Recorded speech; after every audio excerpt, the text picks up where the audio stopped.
Buenos días, doctor. Bueno, doctor, ¿Ya podemos empezar?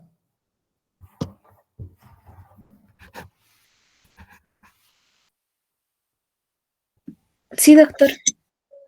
Muy bien.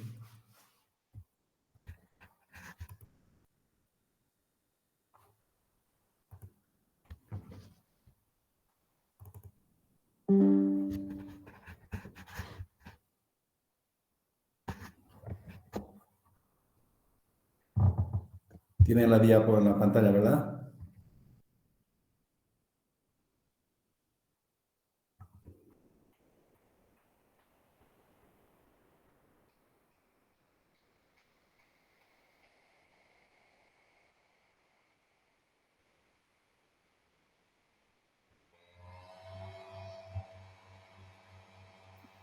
Sí, doctor, se ve Teóricas 2024.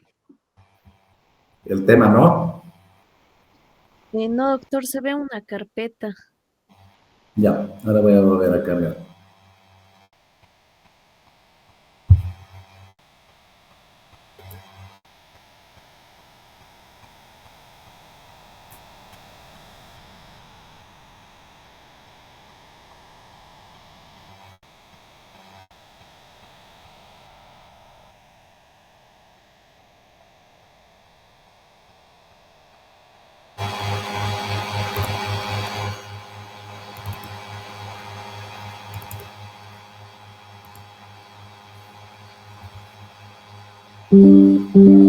Ahora sí.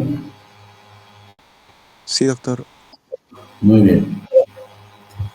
Entonces vamos a continuar con el tema de infarto agudo con elevación del segmento ST. Y hasta donde recuerdo, más o menos quedamos acá, después de aclarar algunos conceptos con lo que pasó con nuestro árbitro. Pues vamos a continuar con nuestro tema. Ustedes tienen que recordar que si bien el dolor de tórax, como lo han estudiado en semiología, de tipo opresivo, retroesternal, irradiado al brazo izquierdo, al cuello, etcétera, es la principal y más frecuente manifestación clínica de un infarto, no es la única manifestación. Puede existir un infarto sin dolor, sobre todo en personas que tienen diabetes, que tienen problemas renales crónicos, que tienen problemas neurológicos, puede perfectamente presentarse un infarto sin referir dolor y puede tener otras manifestaciones clínicas que muchas veces se conocen como equivalentes anginosos o equivalentes de angina. Ellos son disnea, por ejemplo, fatiga. A veces las personas solamente tienen un poquito inclusive de indigestión, se puede confundir con problemas de vesícula, del estómago. Por eso es que una persona que tenga factores de riesgo, que tenga manifestaciones clínicas sugerentes y no tengamos otro diagnóstico muy claro, siempre debemos tratar de indagar un poquitito más sobre la probabilidad de que la persona esté cursando un infarto de miocardio. En el examen físico no tenemos nada que nos ayude a hacer el diagnóstico, simplemente nos va a mostrar algunos hallazgos de algún factor de riesgo para esta enfermedad o por las complicaciones. El paciente puede tener distensión yugular, puede tener crépitos, etcétera, manifestaciones de una insuficiencia cardíaca, pero a consecuencia del infarto. Pero esas manifestaciones en forma aislada de ninguna manera nos va a hacer el diagnóstico del infarto. La presión arterial, lo mismo, va a depender de cuál es el compromiso hemodinámico que tenga esa persona. Lo más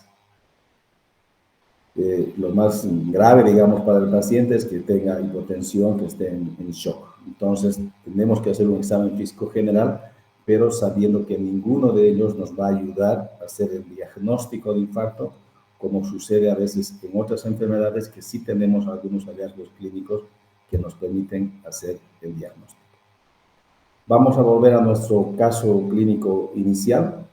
Este señor de 70 años que tiene factores de riesgo y que tiene un dolor en reposo de 60 minutos de evolución y que está estable.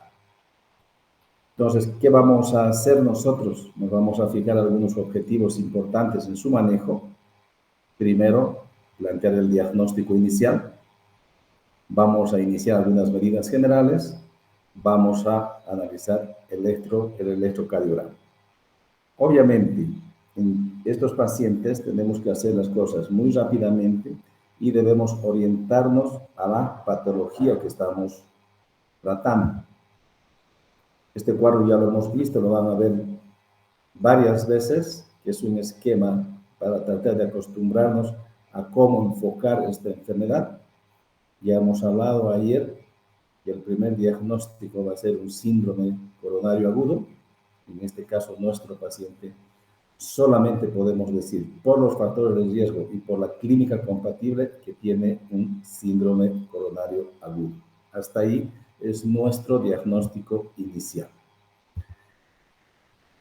Debemos iniciar algunas medidas generales rápidamente en la emergencia. El tiempo que nos recomiendan las guías es que en menos de 10 minutos debemos hacer todas estas medidas generales.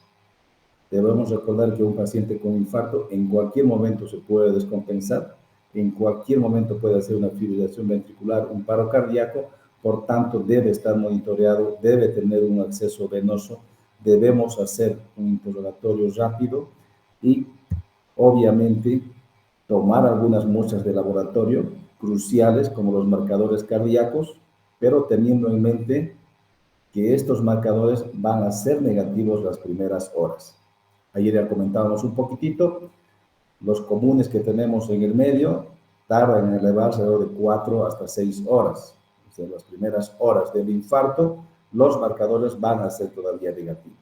Hay tests ultrasensibles que en una hora ya se elevan, que yo tenga conocimiento, todavía no existe en Cochabamba. Ojalá que pronto lo tengamos.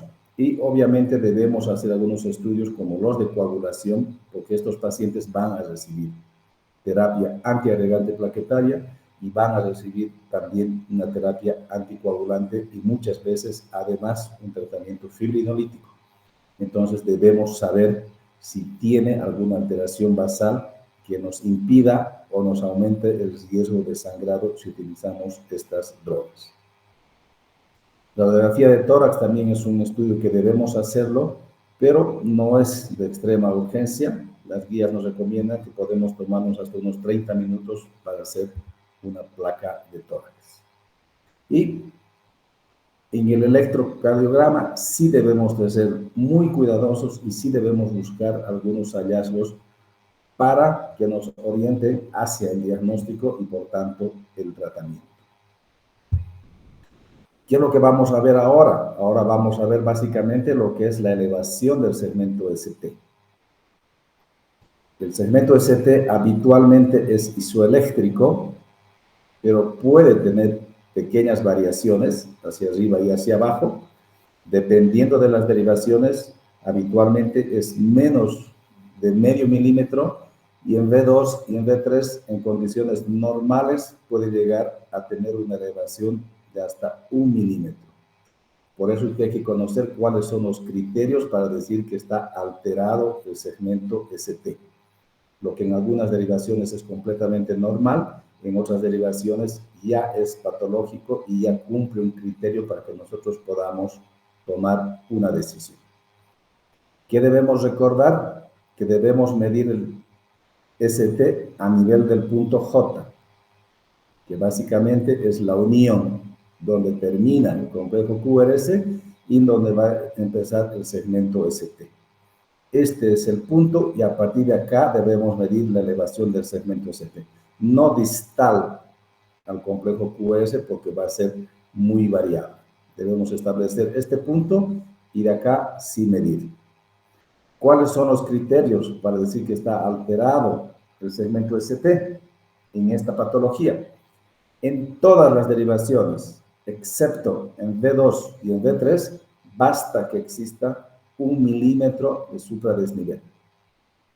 En V2 y en V3 depende de la edad, depende si es varón o es mujer, pero pueden recordar simplemente que se necesita más milímetros, en general 2 milímetros en lugar de 1 en esas derivaciones.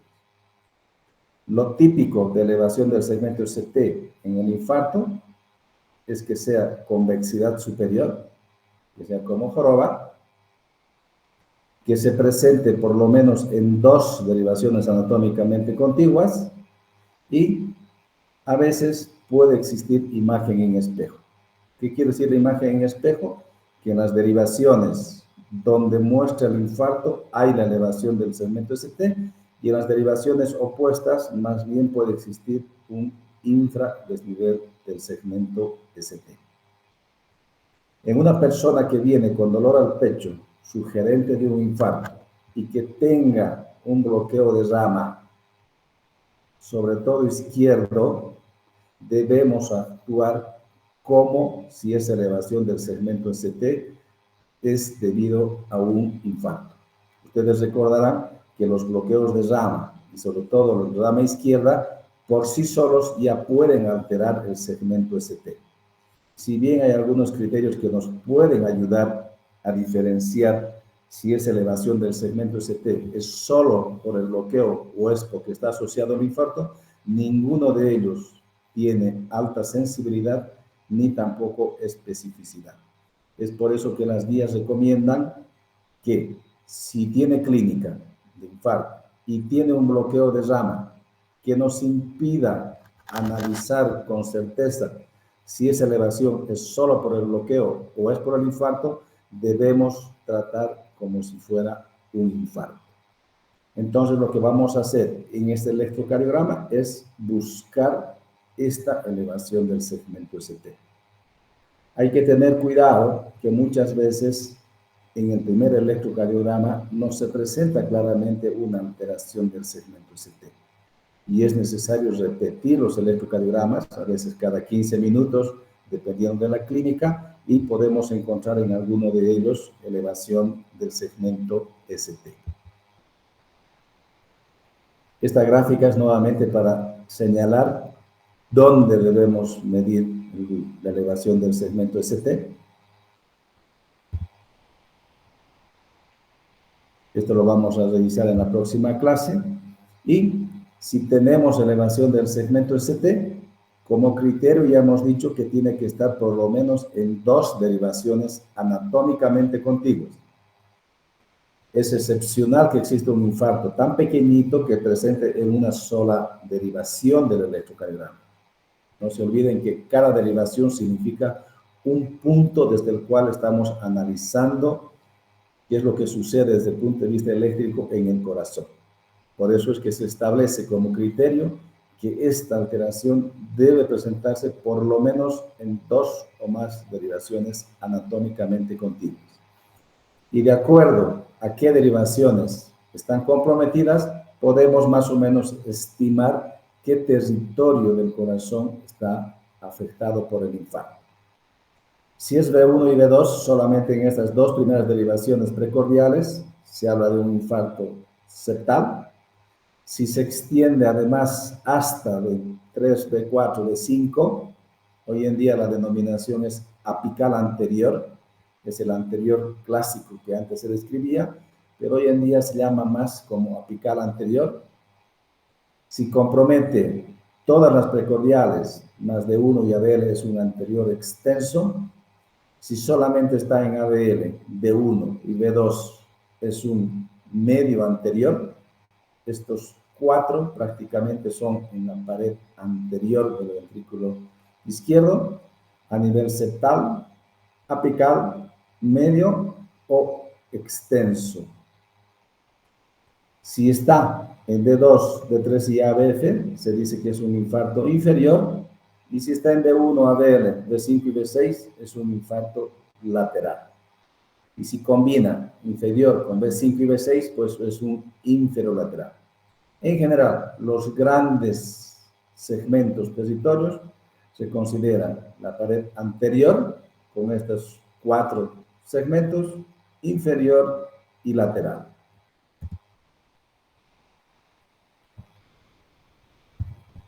Si alguien quiere decirme qué ve en este electrocardiograma.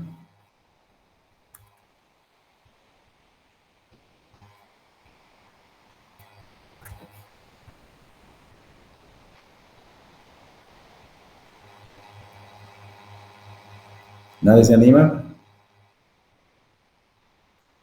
Pues es un electrocardiograma muy bonito, Ojalá todos los pacientes que tengan un infarto se presentaran como este señor, creo que era señora que tuvo este infarto, porque más típico no podría existir. Fíjense ustedes, en D2, en D3 y en ABF, que es el territorio inferior, tiene elevación del segmento ST. Cumple el criterio de más de 1 milímetro. Fíjense la forma, es convexidad superior. En este caso está afectando 3 derivaciones y además, fíjense, en ABL y en D1 tiene infradesnivel del segmento ST, lo cual es una imagen en espejo. En estas derivaciones que están mirando el infarto, elevación del segmento ST, y en las derivaciones que están en el otro lado, más bien infradesnivel del segmento ST. No parece haber ningún compromiso a nivel de la pared anterior, los precordiales están completamente normales. Entonces, claramente hay una elevación del segmento ST en derivaciones de 2, de 3 ABF que constituye el territorio inferior. Entonces, volvemos al siguiente, o nos vamos al siguiente escalón para analizar. Clínicamente hemos hecho este diagnóstico, hemos hecho este electrocardiograma, entonces hasta acá ya decimos que tiene un síndrome coronario agudo con elevación del segmento ST. Pero no hablamos todavía de infarto agudo de miocardio porque no tenemos todavía el resultado de los biomarcadores de necrosis. Pero esto no nos impide que nosotros en este momento ya tratemos como un infarto con elevación del segmento ST. No podemos esperar los resultados de los biomarcadores cuando el paciente tiene clínica y tiene elevación del segmento ST. Obviamente que le vamos a hacer los marcadores cardíacos, que dependiendo, una vez más les recalco, el tiempo de evolución del infarto, va a ser positivo. Hay que repetir los estudios. Inicialmente hacemos en la emergencia y luego repetimos porque en la emergencia, si viene rápido, va a ser negativo, pero posteriormente va a ser, puede ser negativo y posteriormente se va a positivizar. Entonces, en este caso, nosotros cambiamos nuestro diagnóstico de alta prácticamente, entró como un síndrome coronario agudo, hemos avanzado un poquito más y le hemos dicho que tiene elevación del segmento ST, los marcadores han sido positivos, entonces el diagnóstico final es un infarto agudo con elevación del segmento ST. El diagnóstico de síndrome coronario agudo no debería ser un diagnóstico de egreso, es un diagnóstico inicial que planteamos en la emergencia.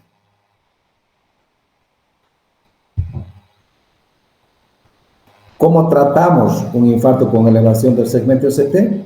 Otra vez, es bueno fijarse algunos objetivos. A todas estas personas le vamos a iniciar un tratamiento farmacológico. Vamos a definir si cumple o no criterios para hacer alguna terapia de reperfusión, es decir, si vamos a abrir la arteria en ese momento por algún método. Vamos a ver cómo seleccionamos ese método para reperfudir. Algunos medicamentos que son adyuvantes, que antes eran los prioritarios en el infarto, y es importante que estas personas además vayan después de un infarto a un programa de rehabilitación y prevención secundaria para no tener un nuevo evento años después.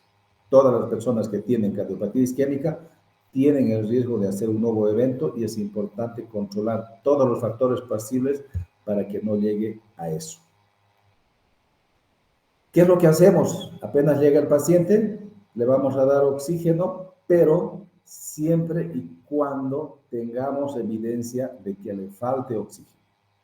Las guías antiguas recomendaban oxígeno a todas las personas. Primero las primeras 48 horas, después las primeras 6 horas. Hoy en día no se debería dar oxígeno de rutina, salvo que realmente nosotros tengamos alguna evidencia de que le falta oxígeno. El oxígeno puede producir vasoconstricción arterial y más bien puede aumentar la resistencia vascular y se ha visto que estas personas evolucionan peor con oxígeno que sin oxígeno cuando no lo necesita. Obviamente, si le hacemos una saturación y está por debajo del 90%, si está en una falla cardíaca, congestión pulmonar, si vuelve a tener molestias, sí le vamos a dar el oxígeno. Si no, no es necesario darle oxígeno. Importante es que demos terapia antitrombótica. Hemos visto ayer, hay una placa de colesterol que estaba tranquila hasta que de repente se rompe esa placa y se forma un coágulo. Y ese coágulo es el principal responsable de que se tape completamente la arteria. Por tanto, tenemos que atacar todo lo que es la formación de trombo y lo hacemos con doble terapia antiagregante, 2 antiagregantes plaquetarios, aspirina y clopidogrel, que es lo que tenemos en nuestro medio. En otros lugares se utiliza prasugrel, ticagrelor, cangrelor, que son otros antiagregantes plaquetarios, pero que no tenemos nosotros. Lo que sí tenemos a mano es la aspirina y el clopidogrel.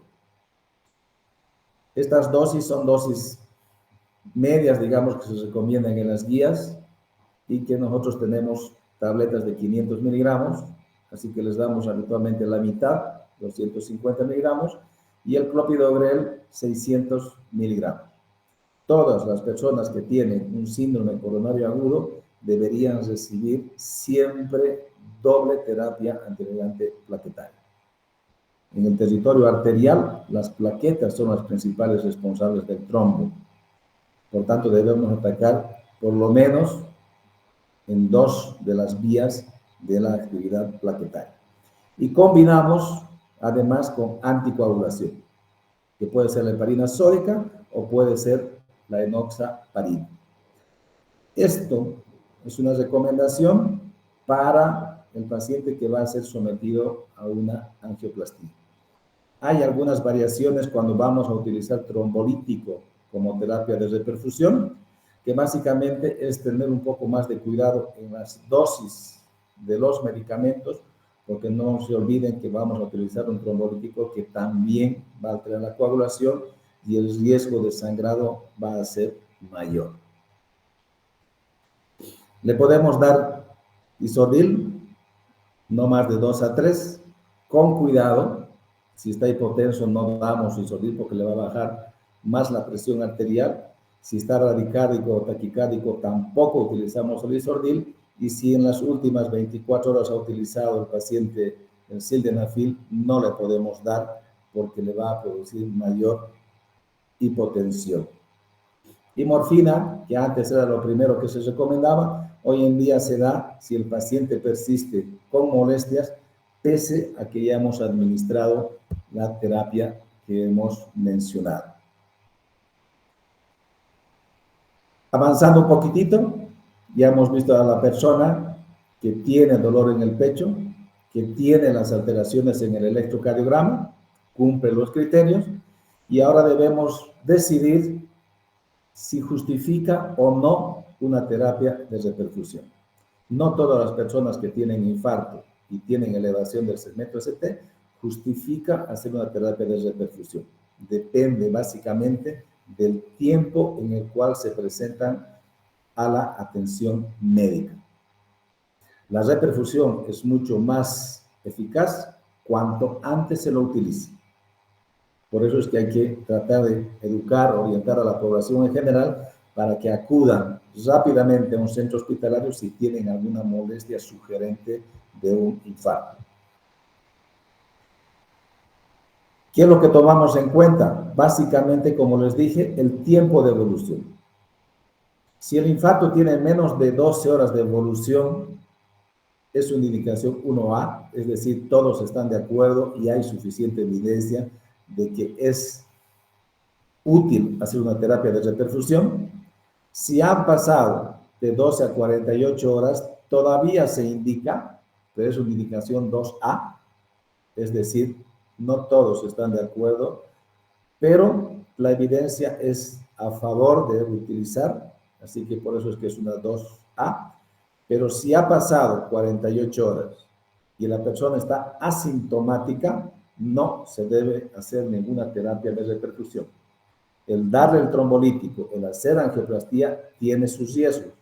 Si ya ha pasado 48 horas, pues ya queda muy poco tejido viable y no vamos a recuperar, y es más el riesgo que está corriendo el paciente en esta condición. Por tanto, no le hacemos si ya han transcurrido 48 horas y el paciente está asintomático y está estable. Pero obviamente, si está inestable, si tiene arritmias, si vuelve a tener dolor, etcétera, hay que hacer en cualquier momento. Y la terapia de reperfusión la podemos hacer de dos formas. O le damos el trombolítico o hacemos mediante una angioplastía.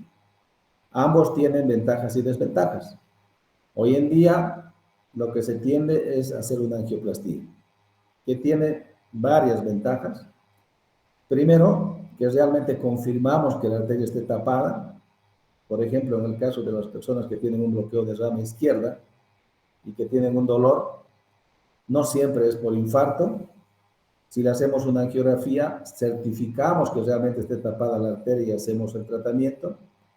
Si su alteración del segmento ST no es tan característico, pero tiene dolor, pues nuevamente vemos la arteria si está tapada para hacer el tratamiento. En cambio, si utilizamos trombolíticos, no tenemos 100% de certeza que la arteria realmente esté ocluida. Obviamente, la gran ventaja del tratamiento trombolítico es que es mucho más barato inicialmente. Se lo puede utilizar prácticamente en cualquier lugar porque es por vía endovenosa, se hace en la ambulancia, en la emergencia, en la terapia. En cambio, para hacer una angioplastía se necesita centros con equipamiento especial y médicos también entrenados para hacer este procedimiento. ¿Cómo se resume hoy en día qué le voy a ofrecer al paciente? ¿Le voy a hacer angioplastía o le voy a hacer trombolítico?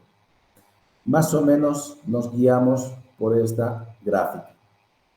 Vemos si esa persona ha acudido a un centro que tiene o no tiene angioplastía. ¿Se puede o no hacer angioplastía en ese centro? Si la respuesta es sí, es decir, en este momento va a una clínica o a un hospital donde sí hay capacidad de hacer la angioplastía, no hay ninguna duda que la persona tiene que someterse a una angioplastía primaria, con el cuidado de que hay que hacerlo rápidamente. No podemos tardar 4 o 5 horas para hacer una angioplastía.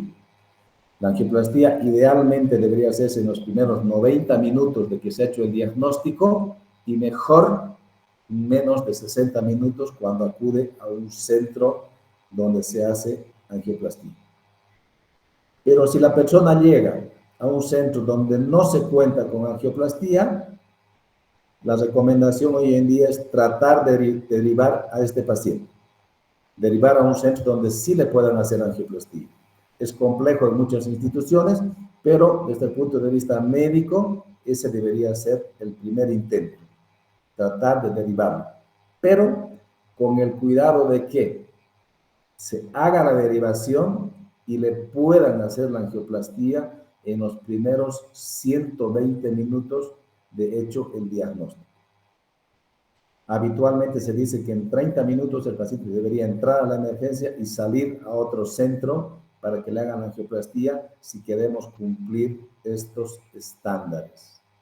Si tardamos más de 2 horas en hacerle la angioplastía, se pierde la ventaja versus al trombolítico y en esos casos es mejor hacerle trombolítico rápidamente. En conclusión, si el centro no cuenta con la capacidad de hacer angioplastía, se intenta derivar para que le puedan hacer angioplastía en otro lado, pero en los primeros 120 minutos del infarto, y si no se puede, se le hace trombolítico en ese centro rápidamente en los primeros 10 minutos de que se ha hecho el diagnóstico. Hasta acá es el manejo general grande de lo que es el infarto para ver si hacemos angioplastía o le hacemos el trombolítico. Las guías son muy exigentes hoy en día y nos complican un poquitito más nuestro accionar, porque además, ¿qué nos dicen? Le hemos hecho trombolisis igual hay que transferir al paciente a otro centro, vemos si la trombolisis ha sido exitosa o no. Si ha sido exitosa la trombolisis, le hacemos una angiografía para ver cómo está la arteria, para ver si no tiene otras arterias que estén enfermas, pero ya no con esta celeridad, ya no hacemos en los primeros 60 minutos, sino aquí nos dan entre 2 a 24 horas para que le hagamos una angiografía.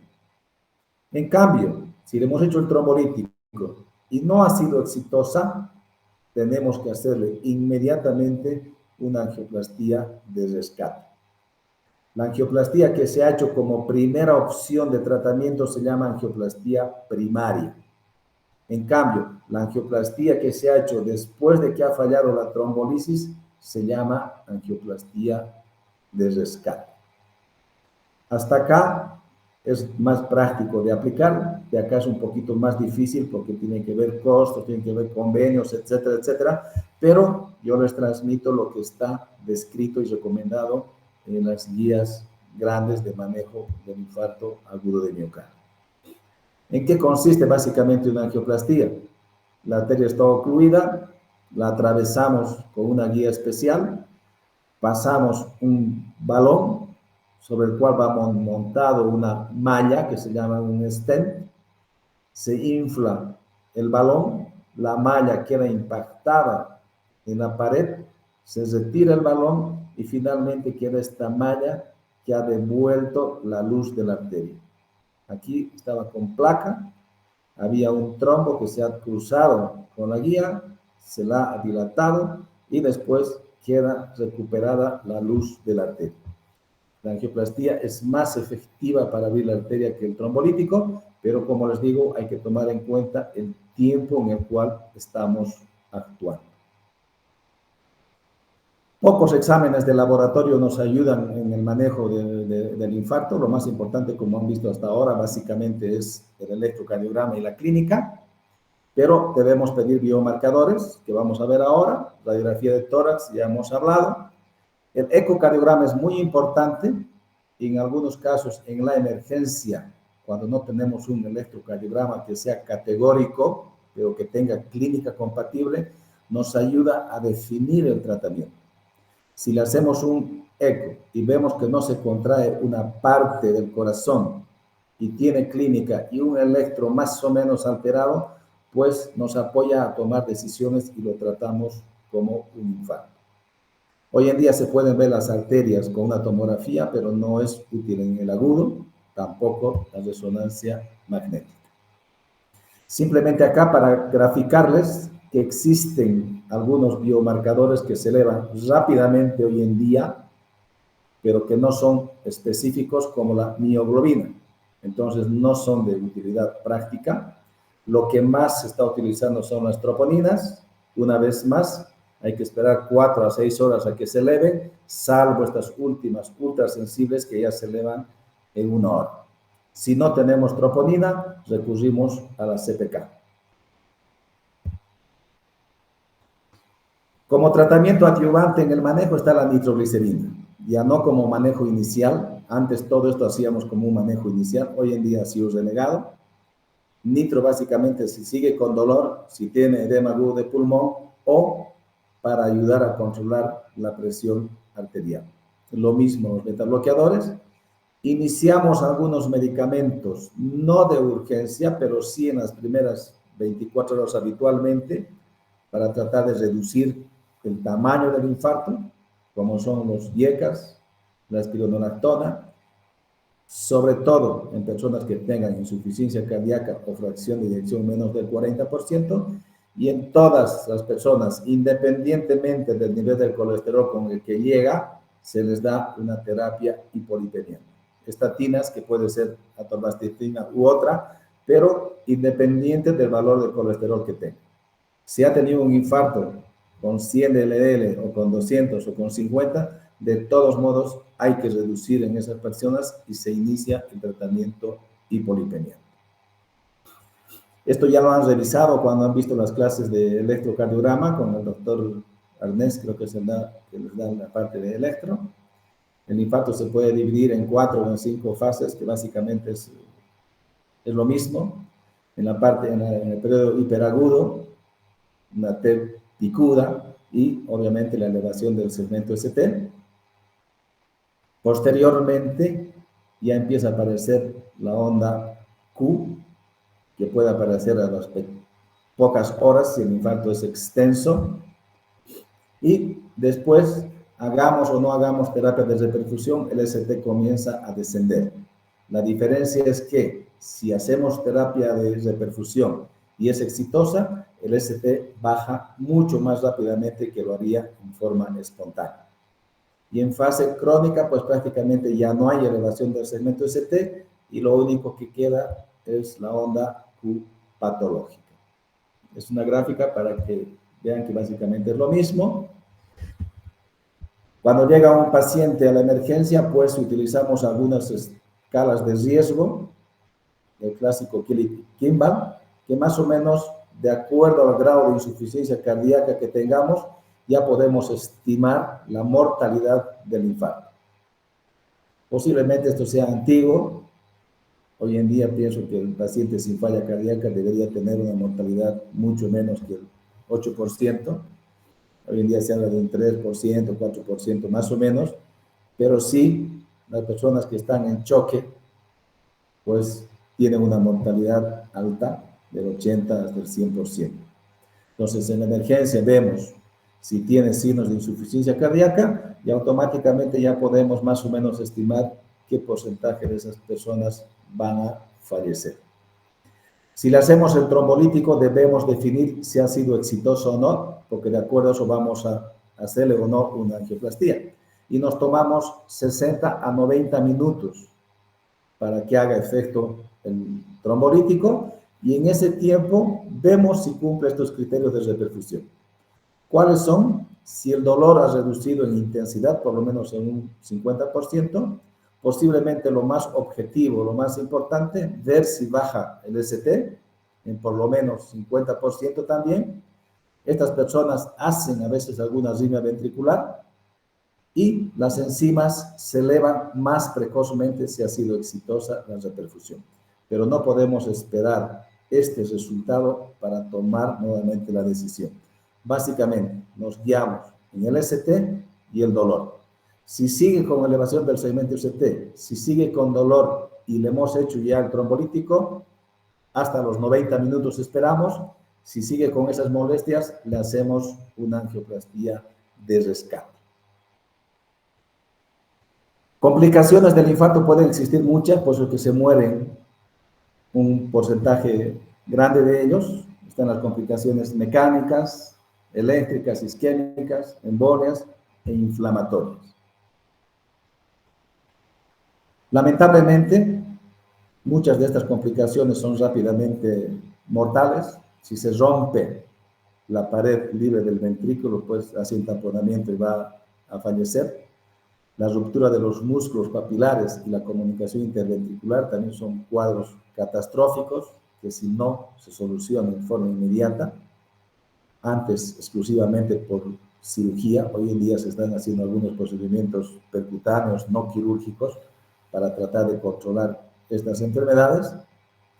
Otras más crónicas y más toleradas serían el aneurisma ventricular y la insuficiencia cardíaca. De las complicaciones eléctricas, todas las que han visto en el electrocardiograma con el doctor Arnés, bradicardia sinusal, taquicardia sinusal, extrasístoles, taquicardia ventricular, todas las arritmias que se les puede imaginar pueden presentarse en el paciente con infarto. Lo mismo con los bloqueos, los diferentes grados de bloqueo. Una persona que tiene un infarto puede extender esa zona del infarto, puede hacer una angina postinfarto, hasta el mes se considera que es una angina postinfarto y requiere una angiografía y a veces el paciente vuelve a hacer un infarto.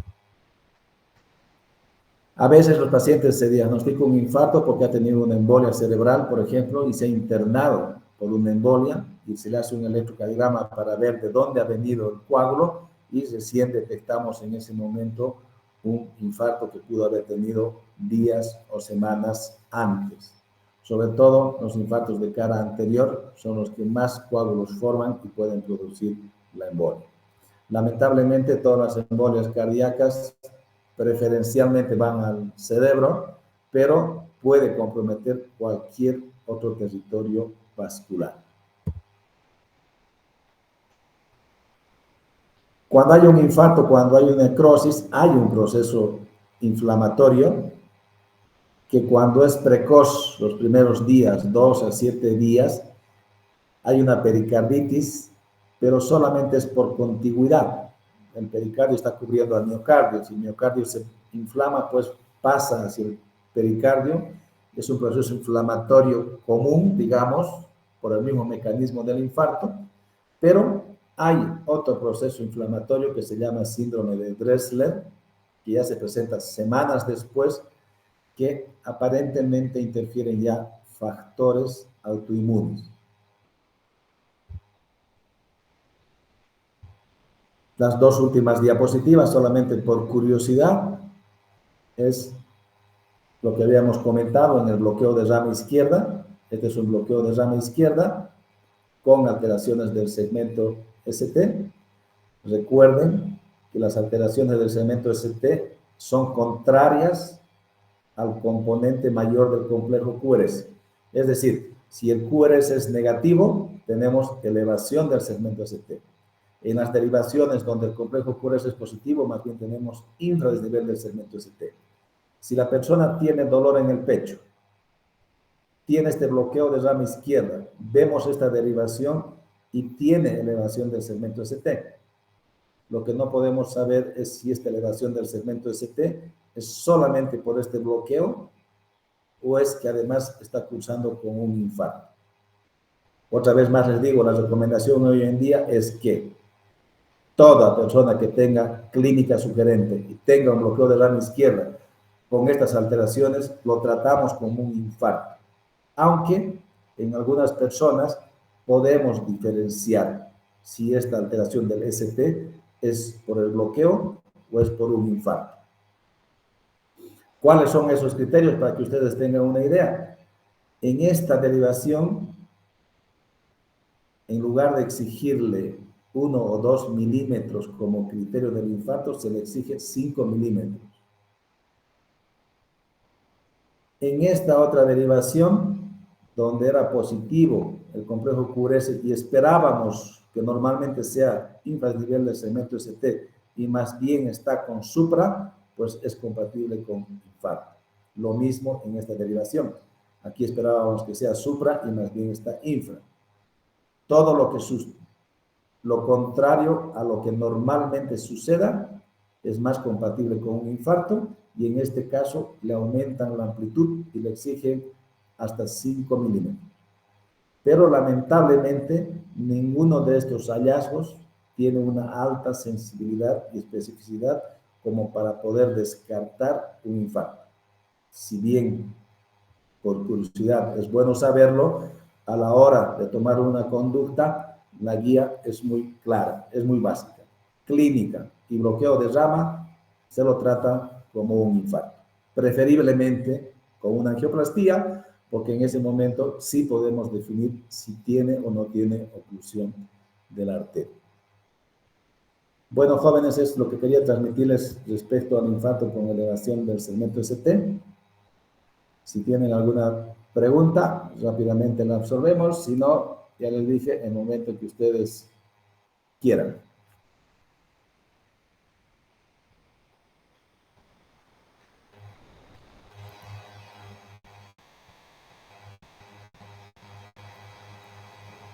Entonces, si no hay más preguntas, quedamos acá y el lunes vamos a ver el infarto sin elevación del segmento ST. Muy bien, que tengan buen fin de semana.